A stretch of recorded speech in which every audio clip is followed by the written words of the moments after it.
আসসালামু আলাইকুম। সবাই কেমন আছেন? আশা করি সবাই অনেক ভালো আছেন।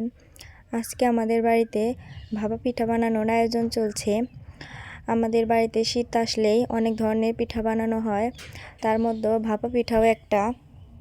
ভাপা পিঠা বানানোর জন্য আমার শাশুড়ি মা এখানে গুঁড়িগুলোকে ভালোভাবে পানি দিয়ে মিশিয়ে তারপর একটা চালা দিয়ে ভালোভাবে চেলে নিচ্ছে। আমাদের অঞ্চলে এই ভাপা পিঠাকে বড় পিঠা বলা হয়।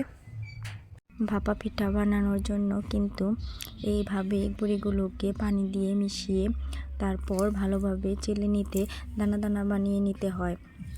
এইখানে আমার ছোট যা গুড়গুলোকে ভালোভাবে ছোট ছোট করে কেটে নিচ্ছে। গুড়গুলো কিন্তু এইভাবেই ঝুড়ি ঝুড়ি করে কেটে তারপর ভাপা পিঠা বানানো হয়। এরপর এখানে আমার শাশুড়ি মা ভাপা পিঠা বানানোর জন্য ছোট একটা সরা নিয়েছে, তার মধ্যে এইভাবে ভাপা পিঠাগুলোকে বানিয়ে নেবে। এই পিঠাগুলো অনেক বড় করে বানানো হয় বলে এই পিঠাকে বড় পিঠা বলা হয় আমাদের অঞ্চলে। আপনাদের অঞ্চলে কি পিঠা বলা হয় সবাই কমেন্টসে জানাবেন। প্রথমে একবার গুঁড়ি দিয়ে নিল, তারপর গুড় দিয়েছে, তারপর আবার গুঁড়ি দিয়ে তারপর আবার গুড়গুলোকে দিয়ে উপরে গুঁড়ি দেবে।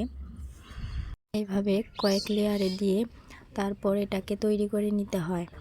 এরপর এটাকে আলতোভাবে চেপে চেপে এটাকে ঠিক করে নিতে হবে। তারপর একটা নেটের মধ্যে নিয়ে এইভাবে আটকিয়ে তারপর এই যে কলসির উপরে বসিয়ে দেওয়া হবে। আমাদের গ্রামে কিন্তু এইভাবে কলসিতে করে ভাপা পিঠাগুলোকে বানানো হয়।